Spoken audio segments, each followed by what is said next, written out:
Well, they have came and they went. All 10 of them. Legendary bounties. We've done them all. 1-star through 5-star. From Barbarella to Yukon Nick. Now it's time to review the legendary bounties overall. So what we're going to do is we're going to rank them. And you can rank them below in the comment section. Or at the very least tell us which ones were your favorite. Which ones were your least favorite. If you don't feel like going through all 10 and ranking them. But Kane and me, we each have our list. Hello, Kane. Yes. Hello, GB. Are you excited about this? Oh, I'm bright and cheerful for this, you know. Just got my list ready and everything. All right, so this is something we've been planning for the past few weeks, doing a review video on the legendary bounties once they were officially over with. I don't know if Rockstar will add any more. Maybe they will, but only time will tell. So let's get into it. We're going to go over all the bounties, and each one of us will talk about it briefly, and we'll give you our ranks. Now, our ranks are not going to be exactly the same, and that's totally fine, but maybe they'll be in the same ballpark. All right, so let us start things off with our very first legendary bounty. Perhaps, in my opinion, and this is once again my opinion, everyone else can have a different opinion, probably the best bounty they probably started it off with. Barbarella Alcazar, all the way out at Gaptooth. It felt like an epic Wild West shootout, you know, bounty hunters versus outlaws, you know, going into Gaptooth, trying to take out her gang in a desperate search to get her before she escapes through the cave. In my opinion, Barbarella Alcazar was the first in both the lineup and first at the top of my list. So right there, if you want to know which one was my favorite, got it out of the way. Barbara Alcazar, first place for me. Kane, your thoughts, your rank regarding Barbarella. My opinion, I think Barbarella was probably the best bounty to start off the legendary bounties, lineup. But personally, in my personal humble opinion, she's not my favorite bounty, but she is in my top 5. She is just barely making it to number 5. She is, you know. But I like the theme. I liked how the difficulty was, you know, like how difficult 4 and 5 is, you know. And basically, you know, I saw the video when you and Red did it when you first released it. Those guys, they're basically just using carcanos and rolling blocks. They are. Yeah, there was a lot of one-shotting going on there. So, yeah. So once again, in case you're wondering, we'll keep a track on the list for you guys to bear in mind how it works. First place for me for Barbarella. Kane puts her at 5th place on his list. Now we're going up to the snow to take on the Wolfman. Now, the Wolfman was definitely a different creature entirely. And I hate to say this because it seems like I'm going down the line on this one. But he was the second bounty in the lineup, and he's also second place on my list. And I know some of you are probably like, oh, come on, GB, you're not going to do this. No, I'm not, I promise. But I really did enjoy the Wolfman legendary bounty. I thought it was awesome. Going up into the snow, the blizzard, fighting off all of these wolves, eventually getting to the Wolfman, having to bring him back alive. It wasn't dead or alive. You had to bring him back alive. And then you had to fight off more wolves, and depending on the difficulty, you even had a few bears you had to fend off as well. So my ranking for the Wolfman is going to be 2nd place. So that's where I rank the Wolfman. My opinion on the Wolfman is, you know, it was the very first episode that yours truly starred in the Legendary Bounty series, so it's got a special place in my heart. But I put it at number 3 mainly because, you know, it is a good bounty. I mean, let's say, like, my number 2 and 1, those bounties never happened. It'd easily be my number 1 spot, it would be. But, you know, number 2 and 1, for me, personally, they beat this bounty by a long shot. But I like the environment. I like, you know, how you're up in the snow and, you know, you had to go after wolves and even a bear and all that. And it was fun. It was fun. I do find it a bit annoying, you know, when you have to keep him alive and, you know, every time you're trying to lasso him, the wolves, they just come all over you. They're like, hey, up. It's definitely one of those bounties you need at least 2 people for, because you have to have one person protecting and fending off the wolves while the other is trying to get the Wolfman on your horse, because the horses get easily startled by the wolves anyway, so they'll run off, and now you got him on your back, the Wolfman, dredging through the snow with wolves after you. So yeah, it's a very challenging legendary bounty in my opinion. Yeah, I think it was a very fun bounty, but I wouldn't say it. In my opinion, I wouldn't say it's like number one tier for me at least. Yeah. Mainly because of the other two bounties that came after it.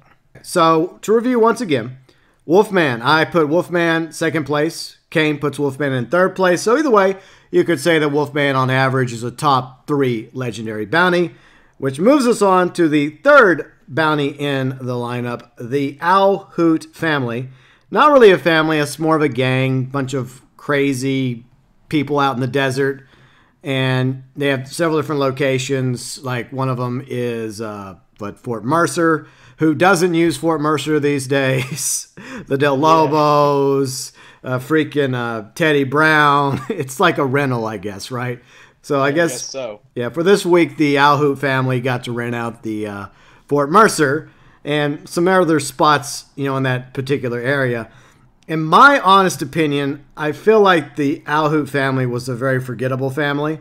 It was challenging because you had to bring back several of the bounties, dead or alive, but I didn't really feel one way or the other about them. It wasn't something that I really cared for. I mean, they're kind of crazy, kind of wacky, silly, ridiculous Owl Hoot family.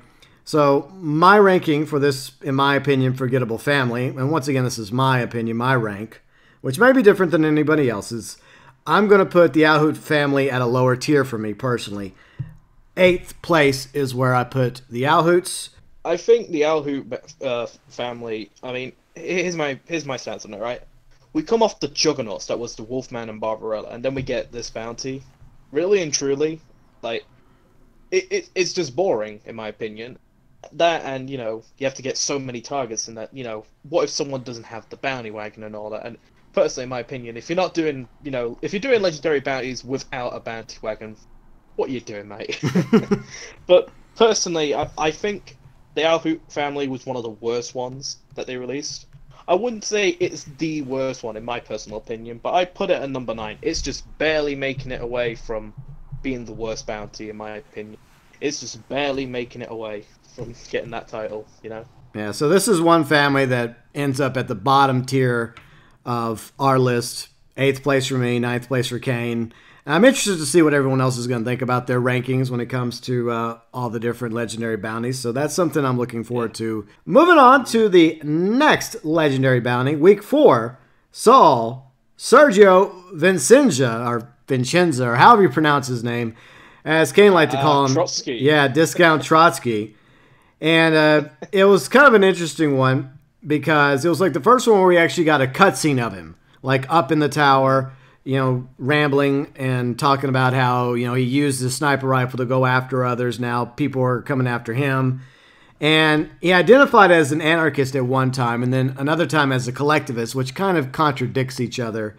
But a very interesting bounty, very good sniper. Never took me out, though. Now, this bounty was interesting. I liked aspects about it. There were things I felt like they could have done better, like, for example, like 4 and 5 star. There should have been, like, the entire tower should have been loaded with snipers, not just him. That would have made it a little bit more challenging to get up to the tower. But once we got used to how it worked, it didn't feel so difficult to get through. But still an enjoyable legendary bounty and a very interesting character in Sergio. I'm going to put this right in the middle. Rank 5 for Discount Trotsky. I think, personally, because of all the memes, because of, how much he does look like that terrible man, Leon Trotsky, everyone's favorite Bolshevik that got killed by a diamond pickaxe from Minecraft. I'm going to put him at number 2. I found him a lot of fun. I found the mission a lot of fun, personally. I really enjoyed it when it was you, me, Red, and I think, was it Fashion or Rush that was doing it with us? I think it was Rush. I enjoyed the mission. I liked the challenge because, you have to, go from cover to cover, in order to get to Trotsky. And, eventually when you get him, the payout's actually pretty good. And once again, if you look at him, and then you look at a picture of Trotsky, tell me you don't see the resemblance. Just tell me you don't see, you see it, There's definitely some inspiration, I think, between Trotsky and Sergio. So once again, Kane puts him up there, second place, and my ranking for Sergio is right at fifth place. As we move on to another legendary bounty, Cecil C Tucker. He was arsonist. He was associated with the Lemoyne Raiders. He was also kind of a whiny, crying mama's boy. And during this legendary bounty, sometimes it was difficult to bring him back alive because of his own undoing. You would take out a wave after wave after wave of Lemoyne Raiders, which wasn't too difficult. And then he would show up in a stagecoach, and sometimes he would accidentally set himself on fire when he's trying to set you on fire because you happen to be on the other side of the stagecoach, which was kind of funny in one of the missions because he ended up burnt like Freddy Krueger, for example.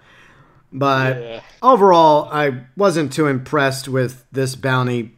It really didn't really matter to me much at the end of the day. It's not really one of the more memorable ones.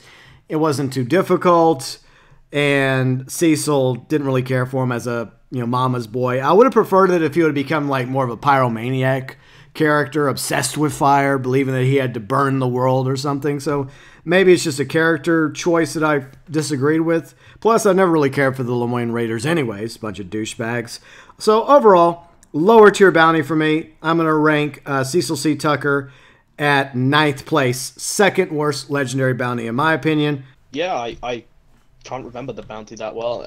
From what I remember, I think I played it with you on a live stream, I believe. And I think it was 5-star. I was playing it, and it was basically just a snooze fest. I mean, there's another bounty later down the road on this list that is also a snooze fest, but we'll get to that when we get to that. But personally, I don't remember anything about it. I mean, it's just a terrible bounty in my opinion. Maybe some people like Cecil as a bounty. I mean, if that's the case, then more power to you. But personally, I don't really have any fond memories because I only played it once and it was just boring in my opinion. And I don't know. You know what? I know it sounds a bit weird, but I'm gonna put it at 10th place. I know it's weird. You're throwing him at the bottom. Wow. Yeah, bottom of the barrel. That's how forgettable he is. Like, maybe he needs to go see Reverend Swanson and learn about that fire alarm.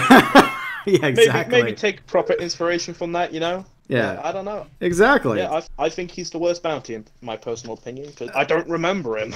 See, I think that would have made him a little bit higher on my list. Maybe not by much, but maybe if he was like one of Reverend Swanson's parishioners in the past and became obsessed with Swanson's sermons about fire and just took it the wrong way, that would have made it more interesting. But overall, yeah, I felt really burnt with this legendary bounty. So once again, the rankings for Cecil C. Tucker for me, 9th place, Kane, 10th place. As we move on to one of the top 3 bounties in my opinion. This one, I think most of us enjoyed for many reasons.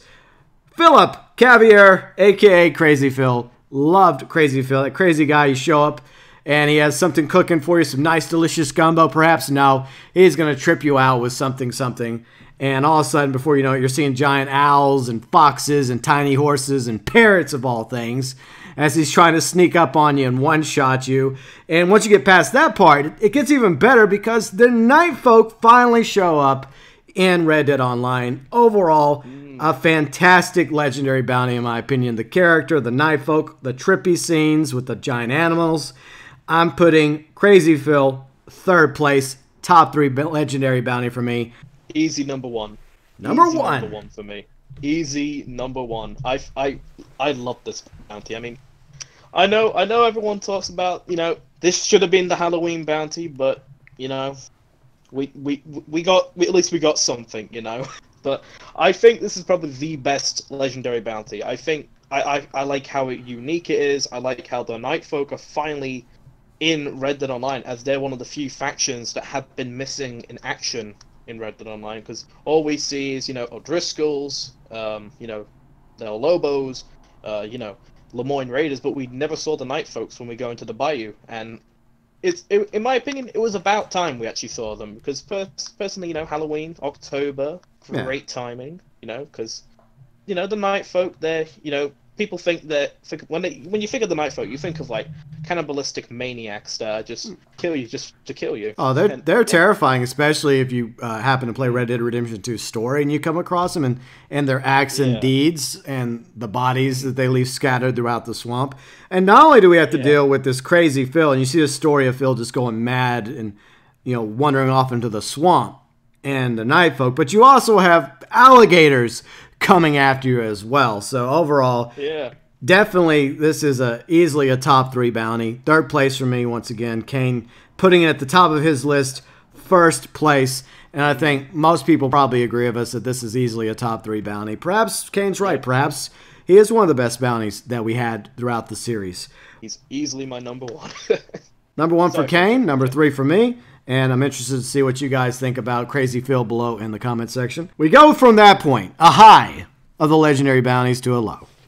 And I agree with Kane on another issue. Philip Cavier, Crazy Phil, should have been the legendary bounty that Rockstar rotated in on Halloween week. Why, oh why, they didn't switch him with this legendary bounty we're about to go over is beyond me.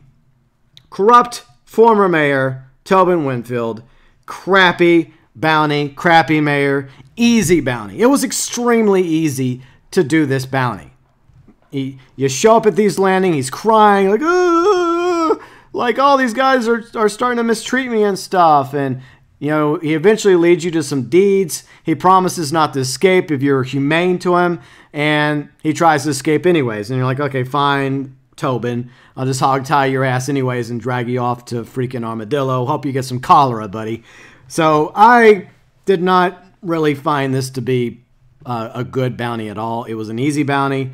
It's very forgettable. And I put it at the very bottom of this list. Tobin, you're a terrible mayor. And you get to be 10th place on my list. Jeez. I knew you hated the bounty. I didn't think you'd put it bottom place. God damn. Well, I hate politicians, so there you go. Well, fair enough. Fair enough. Well, I think Tobin, I was in that episode as well. Big up to that episode. But I think the bounty, it was a terrible bounty, I will admit. But a dosh, all you got to do is go from point A to point B, and then it's easy money. But really and truly, I can make more money from doing a few bounties or a trader sale, or even doing some collectibles if people are going to say, oh, I should go do this bounty, over doing stranger missions or collectibles and all that. It's it's not a very good point there, I think Tobin was a terrible bounty personally, but I'm putting him at number 8 mainly because I think Cecil and Al Hoot they were a lot worse mainly because there's that forgettable. I mean, I remember Tobin he left an impact on yours truly because he was a terrible bounty, but I don't think he's the worst. I think personally Cecil and Al Hoots were the worst ones in my opinion. Yeah, the only real redeeming quality, as you pointed out, was the fact that he had a rather good payout, because I guess it's the deeds you have to recover from him that he stole, so I guess that results in making more money off of Tobin. But money aside, I just feel like he's a bottom tier bounty. And yeah, I mean, when you think of legendary bounties, Tobin Winfield really doesn't, fit the bill, in my humble opinion. Another lower tier bounty we're going to talk about that was very easy. It was so easy that I did it solo, 1 through 5 star. I have the video to prove it. Etta Doyle. Now, look, I don't have a problem with it. I like the idea. Former madam turned outlaw, and her girls, become this vicious gang. And it was different, right? But you ended up working for Cornwall. And I'm not using that to de-rank it, but it's interesting that they actually tied Cornwall into this bounty. You never see him, but you're working for him technically. And it's made out to be a lot more difficult than it is. You're supposed to, look like, which of these girls is Etta when they show up? And all you really have to do is just wait a few minutes, and then she reveals herself anyways to you. So it's not impossible to do this one. Of course, the shootout breaks out. You get to your horse, you give chase, and then you have to make sure you chase down the right one that's Etta. If you don't manage to catch her before she escapes, which is very possible. And what really brings this one down to me, personally, is the fact that her girls are not loyal at all. They'll be shooting at you, they'll be trying to stop you, but the moment you hogtie her, it's over. It's over. They're gone. They're like, oh, well, look at the time, I gotta go. Like with all the other bounties, at the very least, most of them are still coming after you. But from my experience against Etta Doyle, no. Now they just give up. And then you could basically just go for a nice relaxing trot back to Saint Denis. Or if you want to make a little bit extra money, just take her up to Rhodes. So overall, a relatively easy legendary bounty. And that's probably the big reason why I put it lower on my list.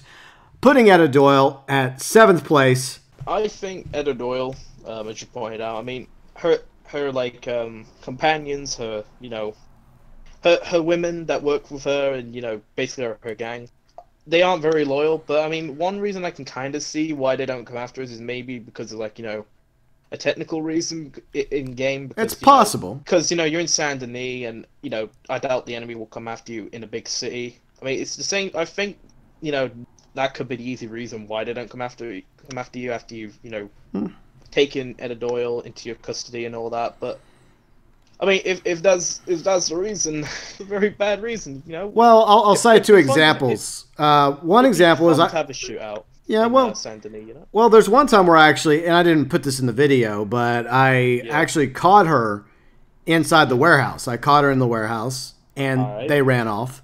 But then I gave chase to her outside of the city, like far away from the city, not too far, but far enough to where it was outside of Saint Denis.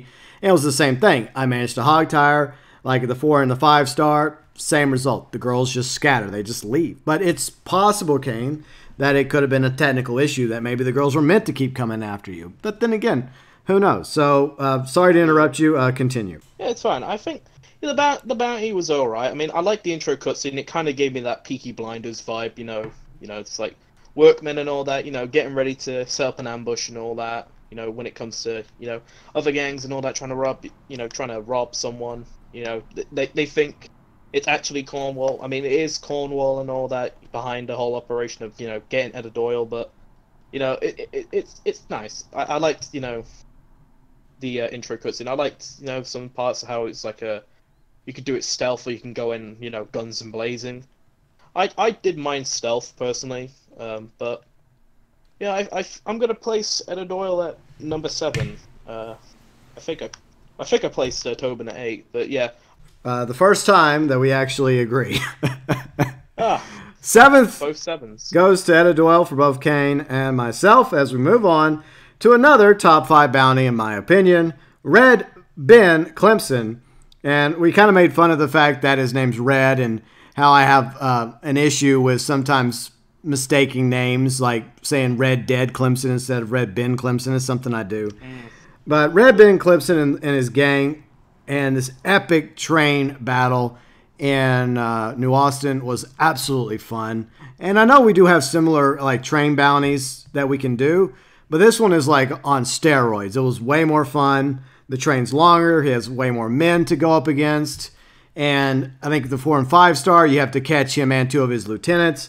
And I had a very good time with the Red Ben Legendary Bounty. I thought it was one of the top 5 bounties.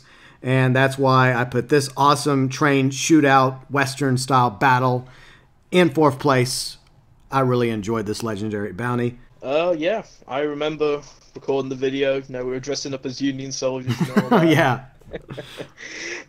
Yeah, I think the bounty was pretty good. I found it so fun, like, because the setting and all that, and basically if most people would be thinking because it's close quarters and all that, I'd recommend bringing a shotty if the bounty ever comes back, close range and all that. But I really enjoyed it. I really enjoyed Red Ben. I liked how fun the setting was. I do kind of get a bit annoyed at how some of our attempts off recording from 2, 3, and 1.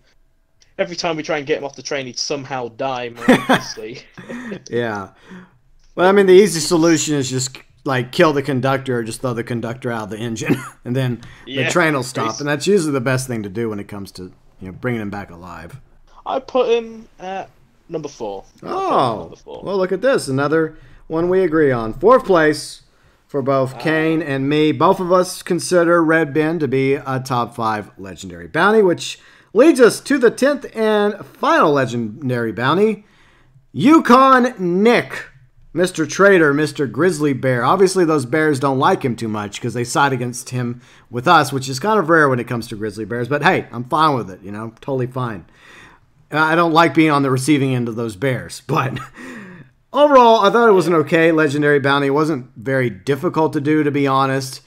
Like, you can take out his men pretty easily. The main problem I had with this legendary bounty, like 1 through 3 star, like, you had the option of simply killing Yukon Nick and saving the Marshal, or letting the Marshal get killed by Yukon Nick before you lasso Yukon Nick.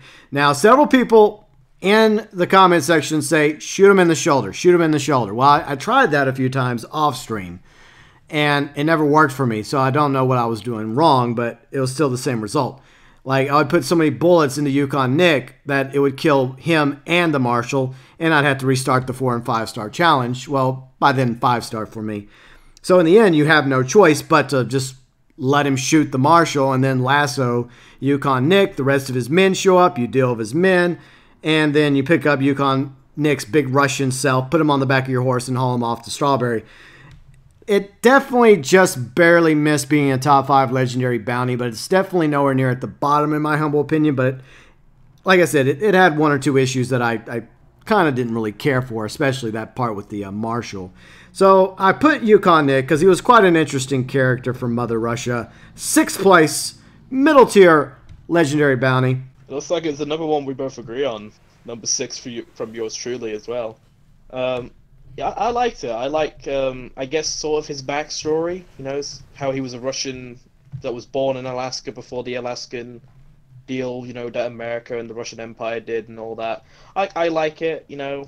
I also like how not only the United States wants him, you know, taken to justice, but also the Russian Empire as well. So he must have really pissed off Tsar Nicholas II to, you know, get him all the way after him, you know. Even though his story doesn't end too well either, but let's forget about that for a minute. Yeah, that's it. That's in the future. Yeah, future. Okay, so there we go. Yeah. We both ranked Yukon Nick about the same, 6th place. Not a top 5 bounty, but definitely not in the bottom 10 either. So he was an okay bounty. It's nice that bears are working with us for once, and I don't have to, you know, get that free 50 in XP. Yeah, I wish more grizzly bears were like those grizzly bears, you know, or also I wouldn't have to shoot them. Unless, you know, it happened to be a daily challenge. Then I'll probably I mean, we have a friend that could help us find those kind bears. Yeah, indeed. So there you go. That's how we rank them. Once again, we'll start back at the beginning. So Barbarella, Alcazar. If you look at the list I put together for you guys to view, 1st place from me, 5th place from Kane, Wolfman, 2nd place from me, Kane gives it 3rd place. Hoot family, 8th place from me, 9th place from Kane, Sergio, aka Discount Trotsky, I give him a 5th place, top 5 bounty. Kane also believes he's a top 5 bounty, putting Sergio in 2nd place. Cecil C Thompson doesn't get much love from either one of us, nearly at the bottom. 9th place from me. Kane putting him right at the bottom at 10th place. Crazy Phil, definitely loved by us, a top 3 bounty right there. 3rd place for myself. Kane putting him at the top, giving him the gold when it comes to legendary bounties. Tobin, former crappy mayor. I hate corrupt politicians, so no surprise. I put him at the bottom of my list, 10th place. Kane, he puts him at 8th place, still at the bottom. Etta Doyle, relatively easy bounty. Could have been better, but nothing special, so we both put her at 7th place. And then we also put Red Ben at 4th place because he's definitely worthy of being a top 5 bounty with the epic train battle. And finally, of course, Yukon Nick from Mother Russia, you know, formerly Alaska. You know, 6th place for both Kane and myself, giving him also that mid-tier legendary bounty ranking. So, real quick, before we wrap up, we're going to go over the pros and cons real quick. And the reason why we're not going to take too much time on this is because it's just legendary bounties. It's not like it's a full-fledged DLC or video game. So, I'm going to let Kane chime in after I do. So, my pros are, it was an additional way to earn money, along with gold, including earning roll XP for bounty hunters. So, for people new to bounty hunting and trying to get up to rank 20 as a bounty hunter, grinding the legendary bounties was a fantastic way to earn that additional XP. Plus, you know, in some of these cases like Tobin and a few others, you actually made some pretty good money, even though Tobin sucks. Another pro is each legendary bounty offers something a little different. Story, mission, character-wise, challenge-wise, you know, from 1 to 5 star difficulty. Like, even though we rank them, you know, they're overall good legendary bounties. It's just that some were better than others. One more additional pro I'm going to add is the fact that as of Tuesday, we now have the ability to play all 10 legendary bounties at bounty boards scattered throughout Red Dead Online. So if you happen to miss one or a couple of the legendary bounties over the past few weeks, or if there was a few in particular that you really enjoyed and you want to go back and play through those bounties over and over again, well, now you can do so because thanks to Rockstar, we can now play through all 10 legendary bounties via the bounty board. Kane, is there any additional pros you would like to add to the legendary bounty review? Yeah, I'd like to say a lot of the legendary bounties, they were pretty fun. Specifically, Barbarella, Red Ben, Wolfman. They were all pretty fun bounties. They were good ways of making money for those that were starting out. And it's also nice for the progression of challenge, It's nice you go from 1 star, they're just a normal bounty, it's like a normal bounty mission. And then you go to 5 star and it's basically just World War III, nukes have gone off, explosions everywhere, Yeah. It's just madness, 5 star is half the time. Yeah. Well, unless it's Tobin, but, yeah. Let's forget about him. But, yeah, a lot of them are pretty fun. And also, if you're, starting out doing the bounty role, it's actually a very good way of earning role XP, because I think you earn thousand something XP from certain, legendary bounties. Yeah, and if you're doing each one, like, 4 and 5. if you just go through, like, every week, you're just doing 1 through 5 star every week, you're earning, just one cycle. You're earning a lot of role XP towards the bounty hunter. And after you get to 5 star, you can just keep grinding it over and over and over again. So you're earning money, you're earning gold, the role XP. It's definitely a fantastic way, like mixing in the bounties as well, the regular bounties, while you're waiting patiently for the next legendary bounty to start back up again after the cooldown period to rank up as a bounty hunter. Which segues us over to the cons. I have 2 cons. First off, that cooldown, as I just mentioned. 1 hour cooldown in between these bounties. Now, look, I enjoy playing with Kane and everybody else on Xbox, PS4, when we did these legendary bounties over the past 10 weeks. But after a while, it got a little tiresome because going from 1 to 5 star bounties is basically 5 to 6 hours at minimum. You're practically spending all day just to go from 4 star to 5 star. And maybe at first, the first 2 or 3 bounties, no problem. You're finding stuff to do. But by the time you get to the 3rd, the 4th, and then the 5th bounty, you're having to wait an hour in between each bounty. Yeah, you're just thinking, just can we speed this up, Rockstar? So if there's a major con I could say about the bounties overall, is the cooldown period. I sincerely believe that they should have been cut down to, say, 30 minutes. 30-minute cooldown, that seems reasonable to me. The cooldown is actually what costed me a live stream from my replay of The Walking Dead that I was doing for the month of The Walking Dead. We were doing discount Trotsky, and I was literally just about to start streaming and all that. And then, GB DMs me, he's like, Kane, we got a problem and all that. I'm like, all right, what's up, Chief? And, he's like, the bounty and all that, it's ready, but, you're starting your streaming on that. I'm like, all right. I'll put the stream on hold. Let's get this over and done with, For the average gamer out there wanting to go from 1 to 5 stars, I think most people would agree that a 30-minute cooldown would have been way more reasonable than the hour-long cooldown. So if there's one thing I sincerely hope that they change in the future when it comes to these legendary bounties, if we get any more, it's reduce that cooldown. The final thing I want to say real quick, it's not really a big deal, but it's kind of annoying sometimes because you forget. When you're coming out of a legendary bounty, the game keeps you in offensive. Even if you're already in defensive mode, when you go into the legendary bounty, even though it's technically kind of like a story campaign revolved around a bounty, for some reason it sets you to offensive mode, which doesn't really make sense. But then to make matters worse, when it puts you back into free roam, you're still in offensive. And sometimes you forget, and sometimes you come across players that, like to do a little PvP, and then before you know it, you just got shot by somebody, and you're like, damn it, I forgot to go back in defensive mode. I mean, I can also kind of, agree with you on the offensive problem and, defensive problem, like how it changes it when you're at the mission. Like, I think it does that for other missions as well, like Land of Opportunities as well, and I feel like Rockstar, they shouldn't do that.